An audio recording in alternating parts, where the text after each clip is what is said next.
और उनकी पत्नी सुजाता की चमचमाती महंगी कार बंगाल की एक पुरानी बस्ती की सुनसान गली में एक बेरौनक से पुराने मकान के बाहर आकर रुकती है। सुजाता, ये तुम मुझे किस जगह लेकर आई हो? ये तो कोई गरीबों की बस्ती लगती है। यहाँ ऐसा क्या है? हीराचंद की कुछ भी समझ में नहीं आ रहा था कि सुजाता उसे ऐसी अजीब सी जगह क्यों लाई है, जिस मकान में दिन में भी अंधेरा दिख रहा था और धुआं उठ रहा था। आप मेरे साथ अंदर चलिए, सब समझ जाएंगे।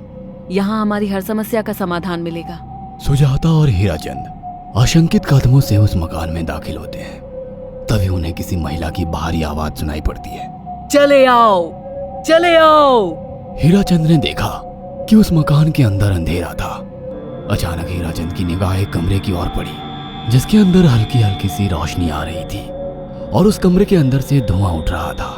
शायद उस कमरे के अंदर आग जल रही थी। है? ये किसकी आवाज है? यहाँ इतना अंधेरा क्यों है और ये धुआं कैसे उठ रहा है? मेरा तो यहाँ दम घुट रहा है। सुजाता और हीराचंद धीरे धीरे कदमों से उस कमरे के अंदर चले गए।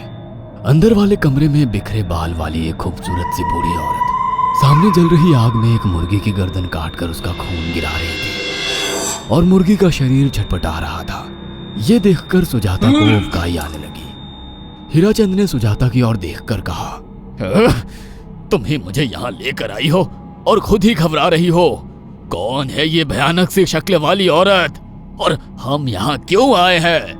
अचानक उस औरत ने एक झटके में मुर्गे की गर्दन धड़ से अलग कर दी। ये देखकर सुजाता के मुंह से चीख निकल गई और सेठ हीराचंद भी सहम गया। वो बहुत डरावना नजारा था। ये अघोरा ताई हैं। ये हमें अपनी काली तंत्र विद्या से संतान सुख प्रदान कर सकती हैं। इसलिए मैं आपको यहाँ लेकर आई हूँ। कैसी बात करती हो? जहाँ बड़े से बड़े डॉक्टर सफल नहीं हुए, वहाँ ये मामूली औरत क्या कर लेगी? हीराचंद की बात सुनकर अघोरी ताई ने गुस्से से हीराचंद की ओर देखकर कहा, नादान हीराचंद, काली विद्या में इतनी शक्ति है कि मरे को भी जिंदा कर दे। संतान पैदा कराना कौन सा मुश्किल है? तुम्हें मेरा नाम कैसे पता? क्या तुम सच में हमें संतान सुख दिला सकती हो? तुम जितनी दौलत मांगोगी मिल जाएगी, अगर ये संभव है तो। संतान का नाम सुनते ही हीराचंद की आंखों में चमक आ गई। वह संतान के लिए कुछ भी कर सकता था। तुम लोगों को मुझे एक नवजात शिशु लाकर देना होगा। मैं उस शिशु की बलि चढ़ा दूंगी और फिर वही शिशु तुम्हारे घर में फिर से जन्म लेगा।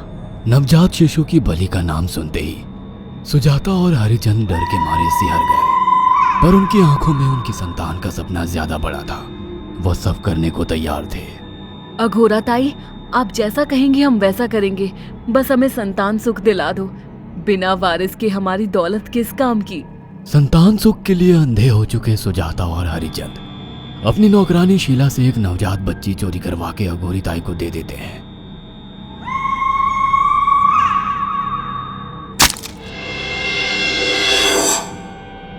उस शिशु की बलि से सुजाता गर्भवती हो जाती है। देखा आपने, अघोरा की तंत्र शक्ति। मुझे उस पर पूरा भरोसा था। चलो चलकर उन्हें धन्यवाद कहते हैं। हीराचंद और सुजाता अघोरा ताई के पास पहुंचते हैं। वो दोनों बहुत खुश थे और अघोरा पर उन्हें अंधविश्वास हो गया था। अघोरा ताई, आप महान तंत्रिका है। आपने वो चमत्कार कर दिखाया जो बड़े बड़े डॉक्टर नहीं कर सके। ये काली विद्या है बेटा। अगर तुम दोनों चाहो तो मैं इस विद्या से तुम दोनों को हमेशा के लिए जवान बना सकती हूँ। क्या सच में ऐसा संभव है? हाँ बिल्कुल, पर इसके लिए तुम्हें जवान लड़के और लड़कियों की बलि चढ़ानी होगी। तुम उन्हें यहाँ तक लाओ, बाकी मैं देख लूंगी। जवान रहने की लालच में अंधे सुजाता और हरिचंद एक अनाथ आश्रमों से हर रोज एक लड़की या लड़के को गोद लेने के बहाने अघोरी के पास बलि चढ़ाने ले जाने लगे। और एक दिन अघोरी ताई ने हीराचंद और सुजाता से इंसानी मांस खाने को कहा। पूरी तरह से इंसान से हैवान बन चुके अब वो दोनों इंसानी मांस खाने के लिए तैयार भी हो गए। ये गर्म खून और मांस खाकर तुम लोगों की उम्र भी बढ़ जाएगी। खाओ इसे। हाँ, सच में ये इंसानी मांस बड़ा स्वादिष्ट है। अघोरा ने अपनी बातों में फंसाकर सुजाता और हरिचंद को नरभक्षी बना दिया था। वो तीनों हर दिन बलि चढ़ाकर खून पीकर मांस खाने लगे। नौकरानी शीला भी नए शिकार लाने में उनकी मदद करती थी, मगर एक दिन शीला को शिकार नहीं मिला। मेम साहब, आज एक भी शिकार हाथ नहीं लगा और मैं बहुत थक गई हूँ और घर जाकर थोड़ा आराम करना चाहती हूँ। कोई बात नहीं शीला, एक छोटा सा काम है, तुम हमारे साथ चलो, लौटते में हम तुम्हें घर छोड़ देंगे। जी मेम साहब। शीला नहीं जानती थी कि शिकार नहीं मिलने से सुजाता और हरिचंद अंदर से बौखला गए थे और उनके दिमाग में एक शैतानी चाल चल रही थी। सुजाता, ये बेहोशी की दवा है। शीला के कार में बैठते ही तुम उसे सुंघा देना। आज हमें इसी की बलि देनी होगी। इसने हमारे यहाँ का बहुत खाना खाया, अब हम लोग इसे खाएंगे। वैसे भी ये आगे चल के हमारे लिए खतरा बन सकती थी। कार में बैठते ही सुजाता शीला को बेहोश कर देती है और वो लोग सीधे अघोरी ताई के यहाँ पहुंच जाते हैं, जहाँ अघोरी ताई शीला की बलि चढ़ा देती है और तीनों मिलकर उसे नोच कर खाते हैं। अघोरी ताई, हमको बलि चढ़ाते हुए पूरा 1 साल हो गया है। हमारा बेटा भी साल भर का हो चुका है। अब और कितनी बलि देनी होगी? बस एक आखिरी क्रिया और बची है, उसके बाद तुम दोनों हमेशा के लिए जवान हो जाओगे। कैसी क्रिया अघोरा ताई? 3 दिन बाद सूर्य ग्रहण है, हमें पास के घने जंगल में एक विशेष क्रिया करनी होगी। उसके बाद तुम लोग कभी बूढ़े नहीं होगे। कितना अच्छा होगा, हम हमेशा जवान रहेंगे और सालों साल तक अपनी दौलत से ऐश करेंगे। हाँ, सच कहा। अघोरा ताई ने हमारे हर सपने पूरे कर दिए। 3 दिन बाद बंगाल के बियाबान जंगल में कोहरे और ओस से भीगे पेड़ों के बीच एक घने बरगद की बेलों पर कटे इंसानी सिर लटक रहे थे, जिसमें से खून टपक रहा था। काले जादू का सामान भी रखा था। कितनी भयानक जगह है ये, हर तरफ कटे हुए सर लटक रहे हैं। थोड़ी देर में सब समझ जाओगे। बैठ जाओ और मेरे साथ ये मंत्र दोहराओ। ओ, अघोरा, ये किन लोगों की कटी हुई गर्दनें हैं?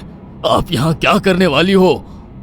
हीराचंद की बात सुनकर अघोरा जोर जोर से हंसने लगी और उसने एक शैतानी हंसी हंसते हुए हीराचंद की ओर देखकर कहा,